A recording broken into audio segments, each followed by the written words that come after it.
Welcome back. Well, we all know Tyler Perry just about can do it all. Well, now it's no surprise he's the guy who probably has figured out a way to get Hollywood back to work. Production has resumed at his brand new Tyler Perry Studios down in Atlanta. In fact, they just wrapped their first shoot, apparently.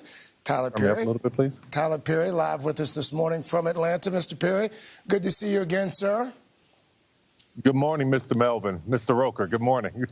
Before we get to how you're able Good morning, sir. Before we get to how you're able to pull this off, we've been talking about John Lewis, of course, the late congressman, going to be laid to rest tomorrow, not far from where you're sitting there in Atlanta. I know you've spent some time with him over the years. What do you want people to remember about John Lewis, Tyler? That he was good, that he was a good man, that he was a really good man. He wanted what was right. That's what I want to remember, that he was good.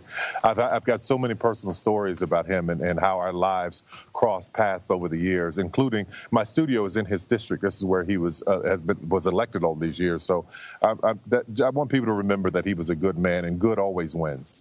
Let's talk about what your team is calling Camp Quarantine. You came up with this 30-page manual back in May on how to make production work even in the midst of a pandemic.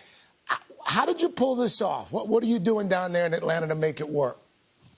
Well, I had incredible help from Dr. Carlos Del Rio at Emory Hospital and Sanjay Gupta and Dr. Colleen Kraft, the great epidemiologists who I came up with this plan. I brought it to them, and they improved on it, and they've been my partners in making all this work. You know, Emory had the first Ebola patient in America, so they know infectious disease. But for the most part, what I wanted to do, I had to make a choice. I could have went away and waited for a vaccine. Fortunately enough, I'm in that kind of position, but I have 360 people that are working for me that needed to pay their bills, and they bought houses and cars, and so I had to find a way to make sure that I could keep them safe, because we did have a crew member who was working on another show at the beginning of the COVID outbreak who passed. So it's been my complete intent to make sure I can get 360 people through this thing safely. And we just finished the production on Sisters, and no positives throughout the whole shoot. So I'm pretty happy about that. To be clear, folks, that once they're there, they stay for 14 days and... Yeah, you move. What happens is we check in 360 people. We test everybody, and everybody stays in their rooms until the test results comes back. And once the test results come back and everybody's cleared, then we are able to go to work the following day. And during our 14-day period, we were able to make sure that there were no positives in the camp. But the first day when 160 checked in and 200 checked in, we did have 4 positives before we started work. So everybody was sequestered in their rooms waiting for test results. So the presence of it was there, but we were able to keep it out of the camp, which is really a blessing. That Tyler, that really is terrific. I want to switch topics for a second. You know, you wrote a really poignant essay for People magazine back in June, and you talked about how you had been stopped by the police on the way to see then President Obama, no less, back in 2012. And a lot of folks think, well, you're Tyler Perry, but this happens to you. What do you want people to come away from sharing this experience? That it happens to black people at largely enormous rates that are pretty frightening when you think about it.